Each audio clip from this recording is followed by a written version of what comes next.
நம்ம ஞாயிற்றுக்கிழமை தோறும் கோயிலுக்கு போகிறோம், பிரசங்கம் கேட்கும், காணிக்கை செலுத்துகிறோம், ஜெபம் முடிஞ்சு வாரோம். இது நம்மளுடைய இயல்பான ஒரு வாழ்க்கையாக நமக்கு அமைஞ்சு போச்சு.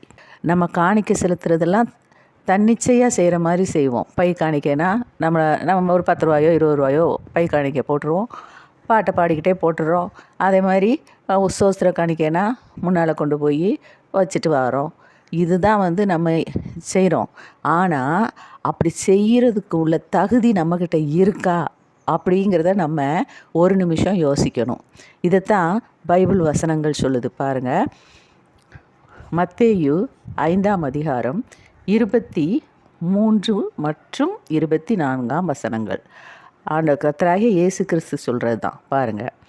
ஆகையால் நீ பலிபீடத்தினிடத்தில் உன் காணிக்கையை செலுத்த வந்து உன் பேரில் உன் சகோதரனுக்கு குறை உண்டென்று அங்கே நினைவு கூறுவாயாகில் அங்கே தானே பலிபீடத்தின் முன் உன் காணிக்கையை வைத்துவிட்டு போய் முன்பு உன் சகோதரனோட ஒப்புரவாகி பின்பு வந்து உன் காணிக்கையை செலுத்து.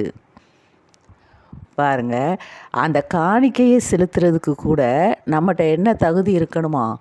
யாருக்கிட்டையும் பகை இல்லாத ஒரு இதயம், ஒரு மனசு நம்மக்கிட்ட இருக்கணும். காணிக்கை செலுத்துறதுக்கு கூட நம்மளுக்கு ஒரு தகுதி வேணுங்கிறத ஆண்டவர் அழகாக சொல்லியிருக்காரு. எந்த பகை உணர்ச்சியும் நம்ம வச்சுக்கிடக்கூடாது மற்ற யாருக்கிட்டையும். உன் சகோதரனுடனே அப்படின்னு சொன்ன உடனே நம்ம கூட பிறந்த அண்ணன் தம்பி அப்படி இல்லை. நம்மளை சுற்றி இருக்கிற எல்லாருமே நமக்கு